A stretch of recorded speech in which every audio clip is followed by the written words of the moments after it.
नमस्कार दोस्तों, welcome to career support JEE. देखिए, जो जेई मेन 2025 का फॉर्म है वो फॉर्म ऑनलाइन स्टार्ट हो गया। 28 अक्टूबर से इसका ऑनलाइन एप्लीकेशन चल रहा है और इसकी लास्ट डेट नवंबर में है।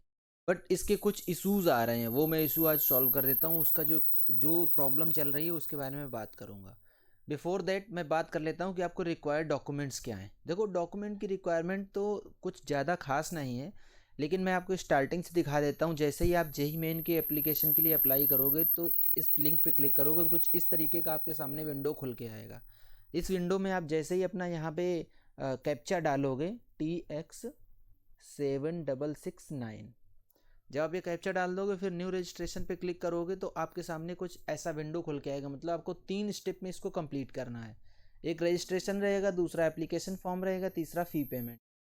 अब इसको स्क्रॉल डाउन करके आप नीचे जाएंगे, यहाँ पे आई हैव चेक बॉक्स पे क्लिक करके क्लिक हियर टू प्रोसीड करेंगे तो अब आपके सामने ये पूरी चीज़ें आ जाएंगी। यहाँ से आपको इसको फिल करना है। बाकी लाइव में फिल करके आप लोगों को दिखाऊंगा कि किस तरीके से आपको फॉर्म फिल करना है। तो चलो बात करते हैं कि आपको रिक्वायर्ड डॉक्यूमेंट्स क्या है। तो आपको 10th की मार्कशीट और सर्टिफिकेट चाहिए। 10th का मार्कशीट और सर्टिफिकेट। स्कैंड इमेज चाहिए। आपकी आपकी इमेज जो होनी चाहिए वो स्कैंड इमेज होनी चाहिए। स्कैंड आपका जो सिग्नेचर है वो होना चाहिए, स्कैंड सिग्नेचर। अच्छा, जो स्कैंड इमेज होनी चाहिए वो एक साइज़ है उसका। तो जो साइज़ है वो साइज़ मैं बता देता हूँ कि उसका 10 KB से 300 KB के बीच में ये साइज़ होनी चाहिए। जेपीजी फॉर्मेट में रखना। और जो सिग्नेचर फाइल है वो 10 KB से 50 KB के बीच का होना चाहिए। जो आप स्कैन कॉपी बनाओगे क्लास 10th और इक्विवेलेंट की, जो सर्टिफिकेट है आपका, वो 10 KB से 300 KB के बीच में रहेगा, बट वो पीडीएफ रहेगा। ये तीनों चीज़ें हैं जो आपको ज़्यादा ध्यान रखनी है। जो दो सिग्नेचर और जो फ़ोटो रहेगा वो रहेगा आपका जेपीजी फॉर्मेट में, और जो क्लास 10th का सर्टिफिकेट रहेगा वो पीडीएफ फॉर्मेट में रहेगा। आपको पीडीएफ फॉर्मेट में उसको बनाना है।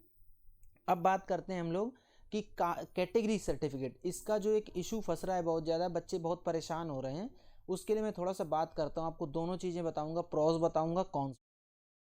तो सबसे पहले बात कर लेते हैं प्रोज की। मतलब अभी इस बार हुआ क्या है कि जब आप फॉर्म फिल करना शुरू करोगे तो जहाँ पे कैटेगरी सर्टिफिकेट मांगेगा वहाँ पे आपका मांगेगा डेट ऑफ इशू क्या है इसका, डेट ऑफ इशू, और इसका जो रजिस्ट्रेशन नंबर है, जो सर्टिफिकेट नंबर,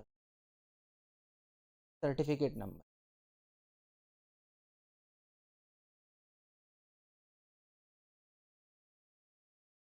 और इशूइंग अथॉरिटी मांगेगा आपसे। Issuing authority. अभी तक क्या होता था कि अभी तक बच्चों से ये स्टार्टिंग में जब फॉर्म फिलिंग के टाइम पे नहीं मांगा जाता था, बस इसमें कैटेगरी फिल हो जाती थी और इसके बाद आप प्रोसीड कर जाओ आगे। लेकिन इस बार इन लोगों ने अभी से मांगा है। अब इसका जो एक कौन से लॉस क्या होने वाला है वो मैं आप लोगों को बता देता हूँ। लॉस ये है कि आपको अभी बनवाना पड़ेगा सर्टिफिकेट। एक तो अभी सर्टिफिकेट आप बनवाओ, अपना कैटेगरी सर्टिफिकेट। एक जब आपकी काउंसलिंग स्टार्ट हो जाएगी तब फिर से ये लोग मांगेंगे, क्योंकि इनको 1 अप्रैल 2000 बाद का चाहिए होता है। तो जब आफ्टर काउंसलिंग एक फिर से आपको बनवाना पड़ेगा।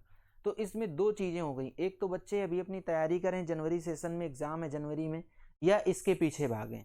तो मैं मोटा मोटा आपको वैसे जेन्यूनली बता देता हूँ कि इसमें कोई बहुत ज़्यादा टाइम नहीं लगता है बनने में। आजकल तो सीएससी सेंटर से सब बनने लगे हैं। सीएससी सेंटर पे आप अप्लाई कर दो और 3-4 दिन 5 दिन में बन के आ जाएगा। ऐसा कुछ नहीं है कि आज आपने आज ही अप्लाई नहीं किया तो आप लेट हो जाओगे या आपको आपके पसंद का सेंटर नहीं मिलेगा, दूर जाना पड़ेगा। तो इसका जो मेन कॉन्स है वो यही है कि आपको 2 बार बनवाना पड़ेगा सर्टिफिकेट, और आपको अभी बनवाना पड़ेगा, एक भागना पड़ेगा। तो एक छोटा मोटा फाइनेंशियल लॉस आएगा और अभी थोड़ा सा इधर उधर दौड़ना पड़ेगा। और इसका कोई नेगेटिव बेनिफिट मुझे नहीं दिख रहा है। अभी इसके पॉजिटिव बेनिफिट दिखाऊंगा तो आप लोगों को ये बात समझ में आएगी कि ये कितना ज़्यादा ज़रूरी था। एनटीए इसको लेके आया है तो कितना लेट लेके आया है, जिससे कि कुछ बच्चों का तो इसमें बहुत ज़्यादा फ़ायदा होने वाला है। हाँ, कुछ बच्चे जो मतलब यू कैन से कि कुछ इधर उधर करके काम कर रहे थे उनका नुकसान होने वाला। तो जो एनटीए ये चीज़ें लेके आया है, एनटीए के हिसाब से ये है कि आपको अभी सर्टिफिकेट आपके पास होना चाहिए। अब देखो मैं चीज़ें आपको समझाता हूँ। लगभग 2 लाख के आसपास बच्चे जो हैं वो जेई एडवांस के लिए क्वालिफाई हुए थे। ठीक, इसमें क्वालिफाइंग में क्या होता है, कैटेगरी वाइज भी क्वालिफिकेशन होता है। अनरिजर्व के बच्चे रहते हैं, ओबीसी के बच्चे रहते हैं, ईडब्ल्यूएस रहते हैं और एससी एसटी रहते हैं। ठीक, तो एससी एसटी के कैटेगरी सर्टिफिकेट का कोई इशू नहीं है, इनका तो कैटेगरी सर्टिफिकेट चलता रहता है। मेन इशू इन दो में फंसता है, एक ईडब्ल्यूएस में, एक ओबीसी में। वो इशू मैं आपको समझाता हूँ अभी। सपोज मान लो 2 लाख बच्चे हैं, तो 2 लाख बच्चों का लगभग 27% ओबीसी को मिलेगा और 10% तो इसमें 20,000 बच्चे ये रह जाएंगे ओबीसी वाले, और इसमें लगभग 27 60,000 55,000 के आसपास ये बच्चे हो जाएंगे 55 के ओबीसी के, जो कि क्वालिफाई करेंगे जेई एडवांस के लिए। अब देखो, सपोज कोई एक बच्चा है जो ओबीसी से बिलोंग नहीं करता है, लेकिन उसने फॉर्म फिल करते टाइम ओबीसी डाल दिया ये सोच के कि वो बाद में जाके ओबीसी सर्टिफिकेट बनवा लेगा, तो ये बच्चा लो मार्क्स पे भी अपना क्वालिफाई कर जाएगा ओबीसी कैटेगरी से, किसके लिए, जेई एडवांस के लिए। ठीक, अगर ये बच्चा रियल में सर्टिफिकेट डालता है, अगर इसके पास अभी सर्टिफिकेट है और ये रियल में सर्टिफिकेट डालता है, तो जो रियल में ओबीसी से बिलोंग करता है वही बच्चा जेई एडवांस के लिए जा पाएगा। ऐसा नहीं होगा कि जो बिलोंग नहीं करते हैं, जो ये सोच रहे कि बाद में बनवा लेंगे हम, वो भी क्वालिफाई कर जाए। तो जो रियल जिसको बेनिफिट इसका मिलना चाहिए उसको अब से उस चीज़ का बेनिफिट मिलेगा, क्योंकि बाद में क्या होता था, जैसे आपने सर्टिफिकेट नहीं उनको दिखा पाया तो आपको अनरिजर्व से ट्रीट कर देंगे, लेकिन ये बच्चा क्वालिफाई तो कर गया जेई एडवांस के लिए। Same goes with EWS. जैसे ईडब्ल्यूएस का कोई बच्चा है, वो ईडब्ल्यूएस सोच रहा है कि मैं बाद में मैनेज कर दूंगा, ईडब्ल्यूएस बनवा लूंगा कहीं से, तो उसने ईडब्ल्यूएस कैटेगरी डाल दी। अब कोई एक बच्चा ऐसा है जो ईडब्ल्यूएस का जेन्युइनली उसके पास सर्टिफिकेट है, इसके मार्क्स आए सपोज हाइपोथेटिकली स्पीकिंग 100 और इसके आए 99, तो ये बच्चा तो क्वालिफाई कर गया एडवांस के लिए, जेई एडवांस के लिए, लेकिन ये एक मार्क्स से रह गया क्योंकि कट ऑफ से मीट नहीं कर पाया। बट ये है रियल में ईडब्ल्यूएस, बट ये रियल में ईडब्ल्यूएस नहीं था, लेकिन इसके पास 1 मार्क्स ज्यादा था, तो ये कैटेगरी से क्वालिफाई कर गया। अगर इसके पास रियल का सर्टिफिकेट होगा इसके पास, तो ही ये क्वालिफाई करता, अगर रियल का सर्टिफिकेट नहीं है तो ये हट जाता और इस वाले बच्चे को उस चीज़ का चांस मिल जाता जिसके पास ईडब्ल्यूएस रियल में सर्टिफिकेट है। आई होप कि आप लोग ये समझ पा रहे होंगे कि मैं क्या बोल रहा हूँ। ये जो एनटीए ने अभी लागू किया है, ये चीज़ तो इनको मतलब लागू कर देनी चाहिए आज के 2-3 साल पहले। इससे क्या है कि जो जिस कैटेगरी का बच्चा है उसको उस चीज़ का प्रॉपर बेनिफिट मिल पाएगा। जब आप कोई भी यूपीएससी का एग्ज़ाम फिल करोगे, यूपीएससी ये बहुत दिनों से खेल रहा है, ये चीज़ कर रहा है, तो वो पहले ही कैटेगरी सर्टिफिकेट की पूरी डिटेल मांग लेते हैं फॉर्म फिल करते टाइम ही, क्योंकि उनको पता है कि कोई ऐसा बच्चा नहीं होना चाहिए जो बाद में दूसरी कैटेगरी से क्लेम कर दे और एग्ज़ाम क्वालिफाई कर जाए, फिर हमें आके दूसरा सर्टिफिकेट दिखाए, तो या तो उसको उनका कैंडिडेचर कैंसिल करना पड़ेगा या फिर उसको बाहर करना पड़ेगा। अभी क्या है, जेई में ऐसा होता है कि ये लोग कैंडिडेचर नहीं कैंसिल करते, क्योंकि ये एक यू कैन से कि डिग्री आपको लेनी, अभी पढ़ना है 4 साल आपको, सिर्फ आपने एंट्रेंस एग्ज़ाम दिया है, इसलिए ये लोग इसको अनरिजर्व से ट्रीट कर देते हैं। लेकिन अब जो स्थिति आ गई है वो ये है कि आपको कैटेगरी सर्टिफिकेट का स्टार्टिंग से ही डिटेल देना पड़ेगा पूरा। इससे ये फ़ायदा होगा कि जो बच्चा जिस कैटेगरी से बिलोंग करता है उसको उस चीज़ का प्रॉपर बेनिफिट मिल पाएगा।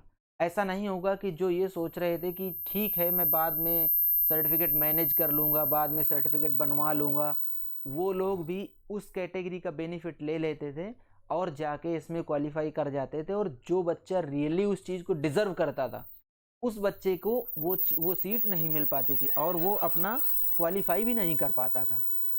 ये चीज़ें हैं, ये इसके मतलब ये जो अभी इम्प्लीमेंट हुआ ये इसका प्रॉस है। कॉन्स मैंने आपको बता ही दिया कि सिर्फ वही है, आपको 2 बार बनवाना पड़ेगा और 2 बार पैसे देने पड़े। तो आप लोग परेशान मत हो, अभी बहुत टाइम है, आराम से सर्टिफिकेट बनवाओ और इस चीज़ का बेनिफिट लो। जो जिस कैटेगरी से बिलोंग करता है उसको उस कैटेगरी का बेनिफिट मिलना चाहिए। ऐसा कुछ नहीं है कि नहीं आपकी लास्ट डेट निकल जाएगी और आप लोग जो है फॉर्म नहीं फिल कर पाओगे या आपको आपका जो सेंटर है वो सेंटर फिल हो जाएंगे, कुछ नहीं। ऐसे बहुत सारे बच्चे हैं जिनके पास की सर्टिफिकेट का इशू है। कोई बच्चे के पास 21 का सर्टिफिकेट है, किसी के पास 22 का सर्टिफिकेट है, किसी के पास 23 का सर्टिफिकेट है। तो मेरा सजेशन यही है कि आप लोग नया सर्टिफिकेट बनवा लो और उसका पूरा सर्टिफिकेट का डिटेल डालो, सो दैट कि कुछ ऐसा इशू ना क्रिएट हो बाद में कि बाद में लफड़ा फंस जाए आपका और फॉर्म में कुछ दिक्कत आ जाए या फॉर्म सबमिट ना हो पाए सही से। एक चीज़ और बताता हूँ आपको, जब आप ये रजिस्ट्रेशन करोगे, फिर फॉर्म फिलअप करोगे, इसके बाद आप पेमेंट करोगे, ठीक, तो जब तक आपकी पेमेंट कंफर्मेशन स्लिप न जनरेट हो जाए तब तक आप लोग ये मत समझिए कि मेरा पेमेंट हो गया है, मेरा जो रजिस्ट्रेशन है या फॉर्म है वो फिलअप हो गया। आपको पेमेंट कंफर्मेशन स्लिप जनरेट करनी ही करनी है।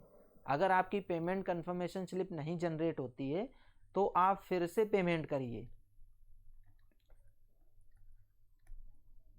पेमेंट कंफर्मेशन स्लिप जनरेट करके उसका प्रिंट आउट ले लीजिए। इसके बाद ही आप ये एश्योर होइए कि हाँ आपका फॉर्म जो है वो सबमिट हो गया है।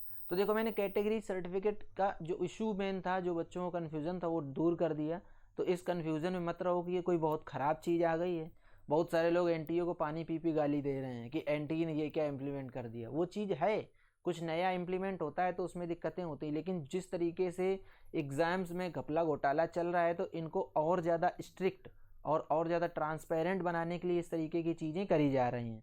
तो उन चीज़ों को थोड़ा सा लाइटली लो और उनके साथ इसके हिसाब से काम करो, और आपके लिए इंडिविजुअल के लिए बेनिफिशियल है। इसमें एनटीए का कोई बेनिफिट नहीं है कि एनटीए ने अगर कास्ट सर्टिफिकेट आपसे मांग दिया है, कैटेगरी सर्टिफिकेट का डिटेल, तो उसमें एनटीए का कुछ बेनिफिट होने वाला नहीं। ये इंडिविजुअल स्टूडेंट के हित में ही जाएगा, जो कि मैंने आपको विथ डेटा विथ डिटेल समझा दिया है कि ऐसा क्यों किया गया है। आज जेई मेन का एग्ज़ाम दो, बाकी आगे जो कुछ भी होगा, कितना आप स्कोर करते हो, क्या रहेगा क्या नहीं रहेगा, वो सारी चीज़ें मैं वीडियो में डिस्कस कर चुका हूँ। बाकी कुछ और अगर आपकी क्वेरी या कोई और डाउट है कैटेगरी सर्टिफिकेट से लेके या फॉर्म फिलअप से लेके, तो आप मुझे कमेंट बॉक्स में बता सकते हो। आप अगर फॉर्म नहीं फिल कर पा रहे हो तो आप मेरी टीम से हेल्प लो, मेरी टीम आपको फुल सपोर्ट प्रोवाइड करेगी, या आप फॉर्म फिलअप भी करवा सकते हो मेरी टीम से। तो अगर आपको वीडियो पसंद आई तो वीडियो को लाइक करो, चैनल को सब्सक्राइब करो, बेल आइकन दबा लो, जिससे कि आप लोगों को अपडेट मिलता रहे और जेई मेन का फॉर्म आपका अच्छे से फिल हो जाए और अच्छे से तैयारी करो। आज का वीडियो यहीं तक, मिलेंगे नेक्स्ट वीडियो में नए डेटा के साथ। तब तक के लिए बाय बाय।